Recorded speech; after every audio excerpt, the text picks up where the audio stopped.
ती कशा मजेच्या. तुमची सखी दक्षता देवेंद्र माशेलकर. शुभ सकाळ मित्रांनो. आनंदाचे क्षण मोजू नका, त्या प्रत्येक क्षणाचा आनंद घ्या. तर आज मी तुमच्यासाठी खास विषय घेऊन आली आहे. तुम्हाला माहीत आहे का कोणता विषय घेऊन आली आहे? तर आपण जाणणार आहोत राखणदार, एक अदृश्य शक्ती, म्हणजेच सर्वात प्रसिद्ध बोडगेश्वर महाराज, म्हणजेच म्हापशेचे बोडगेश्वर महाराज, आमचे सर्वांचे राखणदार. आज आपण म्हापशेचे राखणदार बोडगेश्वर यांच्याबद्दल मी तुम्हाला सांगणार आहे. म्हापशा येथील श्रीदेव बोडगेश्वर हे उत्तर गोव्यातील अत्यंत जागृत आणि लोकप्रिय दैवत मानले जाते. त्यांना म्हापशेचा राखणदार म्हणतात. हे मंदिर म्हापसा शहरात आहे. तर बोडगेश्वर हे नाव कसे पडले? एक काळ होता, तिथे एकही मंदिर नव्हते, फक्त झाडे होती आणि या ठिकाणी फक्त बोडगिणीची झाडे होती. ते झाड म्हणजेच कणकेची झाडं. येथे बोडकीचे झाडात आणि मातीत एक दिव्य शक्तिशाली आत्म्यांचा वास होता. त्याच्यामुळे त्याला बोडगेश्वर राखणदार असे नाव मिळाले. संपूर्ण म्हापशेचे राखण आमचं राखणदार बोडगेश्वर करता. याबद्दल कोणाला काहीच माहीत नव्हते. पूर्ण म्हापसा तेव्हा काळोखात असायचे. तर राखणदार रात्रीच्या वेळी आपल्या वाटेने जायचे. कोणाला मदत लागली तर राखायचे. माहितीप्रमाणे ऐकण्यात आले की एक स्त्री झोप लागत नाही म्हणून नेहमी गच्चीवर जाऊन बसायची. तर काय झालं? तर तिला आवाज आला छम छम छम आणि तिचे लक्ष तिकडे गेले. तर तिला एक आकृती दिसली. तर ती गोष्ट ते स्वप्नासारखे दिसलेले आपल्या मुलाला सांगितले. चित्रकार असल्याने आईने वर्णन केल्याप्रमाणे चित्र रेखाटले.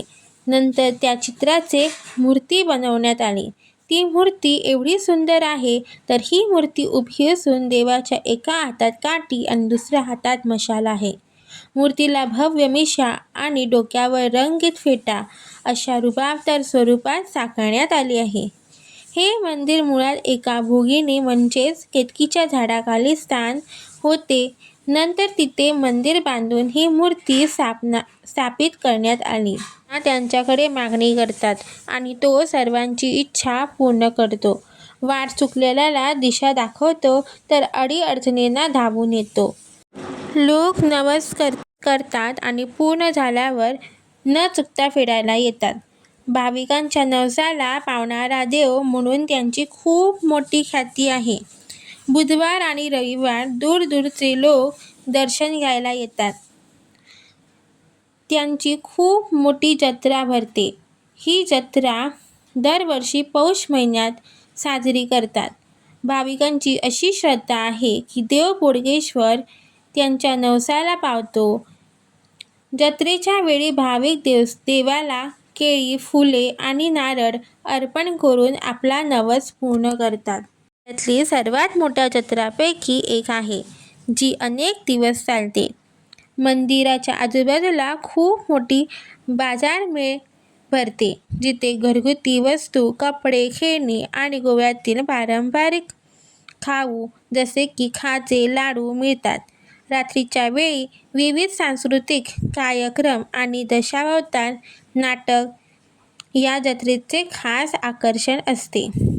केवळ हिंदूच नव्हे तर इतर धार्मिक लोकही मोठ्या संख्येने या जत्रेत सहभागी होतात. पाव देवा बोडगेश्वरा, पायाकडे येता तुझ्या दर आयतारा. धाव देवा बोडगेश्वरा, पायाकडे येता तुझ्या दर आयतारा. देव बोडगेश्वरा राखणदारा, गोमंतकाच्या करुणा करा. तर आमच्या बोडगेश्वर महाराजांचे दर्शन घ्यायला नक्की या. धन्यवाद.